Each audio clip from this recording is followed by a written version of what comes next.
In the 3rd century BC, the Mediterranean was a highly lucrative economic web of maritime trade. At the center of it all sat Carthage, a wildly wealthy North African city-state that operated as an undisputed naval superpower. Across the water, the Roman Republic operated on a different logic. Rome was a land power, relying on a disciplined, heavily armored infantry that fought on solid ground, and possessing absolutely zero naval presence. This map shows the inevitable geographic choke point. As both empires expanded, their spheres of influence intersected at Sicily, a strategic island sitting squarely between the two powers. Rome now faced a massive tactical deficit. To secure Sicily and survive the conflict, a nation of foot soldiers had to find a way to dismantle a technologically superior fleet of battleships. This initial border dispute proved that regional survival in the ancient world was impossible without mastering the sea. Roman engineers realized they could not outsail the experienced Carthaginian fleet. Instead, they bypassed naval tactics entirely by inventing the corvus, a massive wooden boarding bridge fitted with a heavy iron spike. When a Roman ship pulled alongside the enemy, the corvus slammed down. Its iron spike bit deep into the Carthaginian deck, locking the ships together. This engineering hack allowed Rome to turn a complex naval battle into brutal hand-to-hand infantry combat. By forcing the Carthaginians to fight on their terms, Rome won the First Punic War. Rome's aggressive adaptation forced Carthage to realize that the sea could no longer serve as a reliable shield for their empire. To defeat the new Roman navy, the Carthaginian general Hannibal Barca engineered a lethal counter-strategy. He would bypass the water entirely, launching a massive land invasion directly from Spain. The logistical scale of the plan was massive, requiring tens of thousands of mercenaries and heavy war elephants to march thousands of miles across the European continent. To reach Italy, Hannibal forced his army over the Alps in the dead of winter. The environment was so brutal that thousands of his men and nearly all of his elephants perished in the mountain passes. Despite the losses, the gamble worked. When Hannibal's surviving forces suddenly emerged from the mountains into the Italian plains, the Roman military was caught in a state of total shock. By executing a march that the Romans considered impossible, Hannibal bypassed their naval dominance and reset the strategic board. As Hannibal began slaughtering his way through the Italian peninsula, terror gripped the Roman Republic. Inside the Senate, the political leadership struggled to find a way to stop the invasion. Desperate, the Senate abandoned complex strategy. They assembled the largest army in their history and used overwhelming brute force to confront Hannibal at Cannae. This map illustrates Hannibal's trap.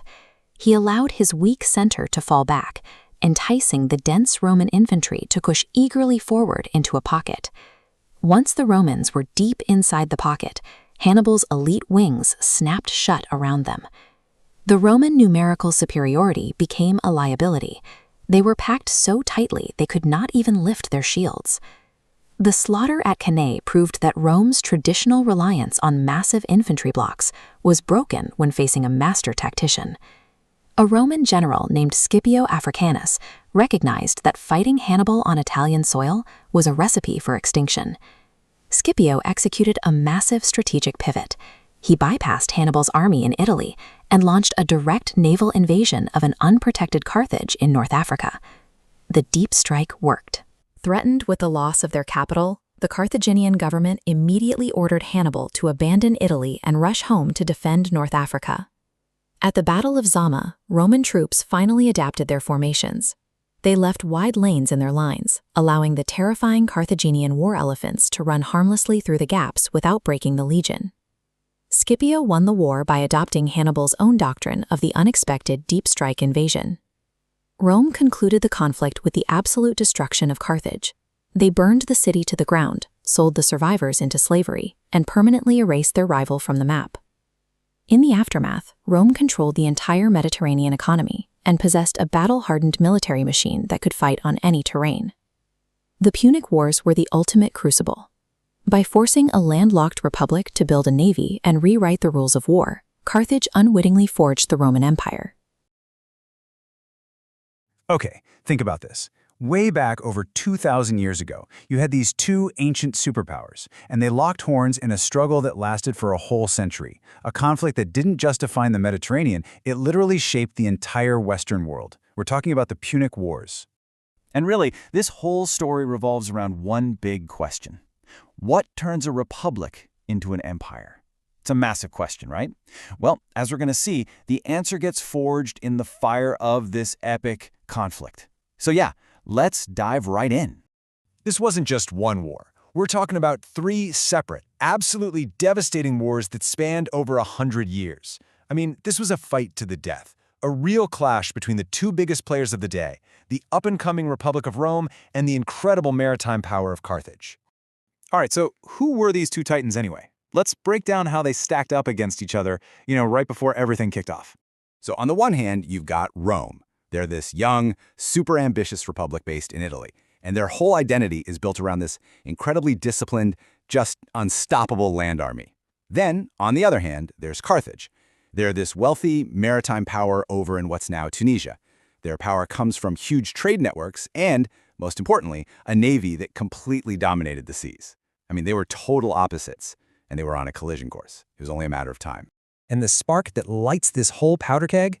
It's the island of Sicily. So check this out. A group of mercenaries, the Mamertines, they get themselves into some trouble. And what do?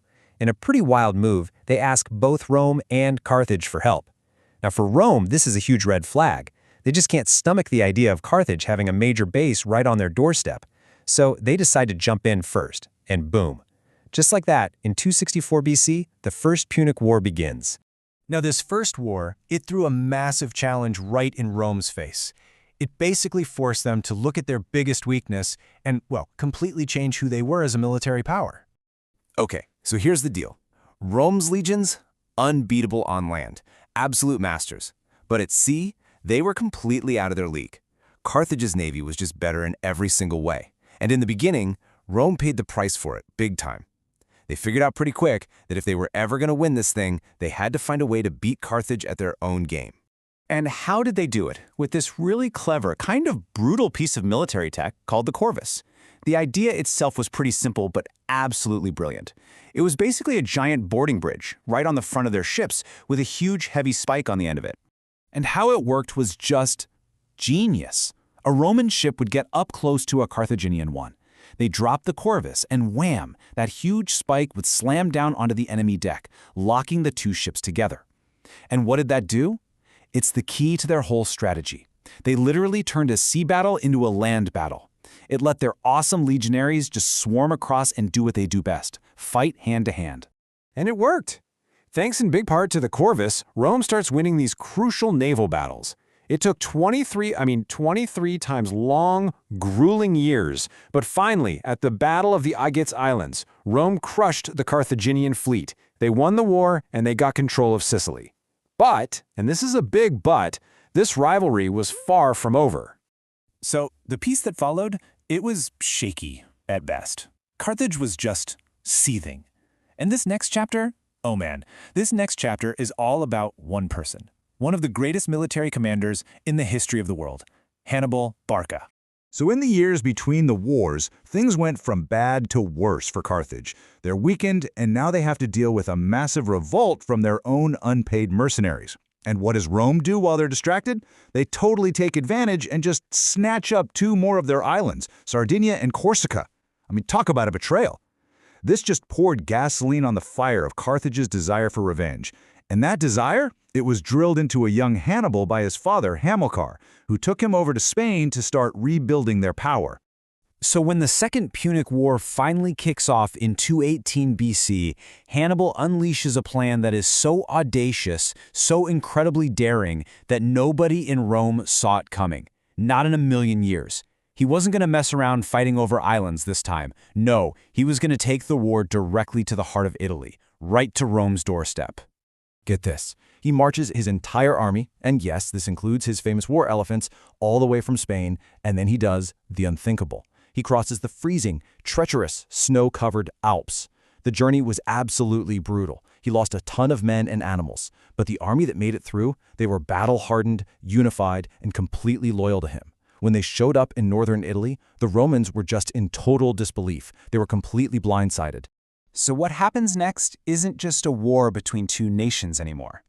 It becomes this incredible clash of military genius. It's really a personal duel between Hannibal and the series of Roman generals sent to try and stop him. Hannibal wins a few early victories, and Rome is they're fed up. They decide, that's it, we're going to crush this guy once and for all. So they gather this enormous army. We're talking something like 80,000 soldiers to go meet him at a place called Cannae. To put that in perspective, they outnumbered Hannibal's army almost 2-1. I mean, on paper, this should have been the end of the line for Hannibal, no question.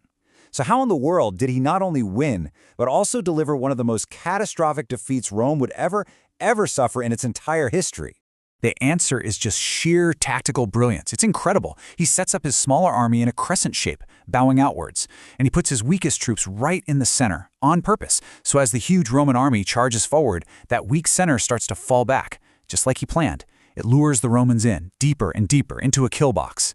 Then, once they're in, his strongest troops on the sides, they just fold inwards like a pair of doors, completely surrounding the Roman legions. It was an absolute slaughter, truly a masterpiece of military strategy. But here's the crazy part. Even after this huge victory at Cannae, Hannibal can't actually capture the city of Rome itself. So for years, he just roams around the Italian countryside, devastating it, waiting for Rome to finally give up. But Rome doesn't break. Instead, it produces its own military genius to counter Hannibal, a guy named Scipio, later known as Scipio Africanus. And Scipio looked at Hannibal's strategy, bleed Rome dry in Italy, and he had a completely different idea, a brilliant one. He decided to copy Hannibal's playbook and take the fight directly to Carthage's home turf, in Africa. And the plan worked perfectly. It forced Hannibal's hand. He had to sail back home to defend his city. And it's there, at the Battle of Zama, that Scipio turns the tables, using Hannibal's own tactics against him. He hands Hannibal his first and only major battlefield defeat.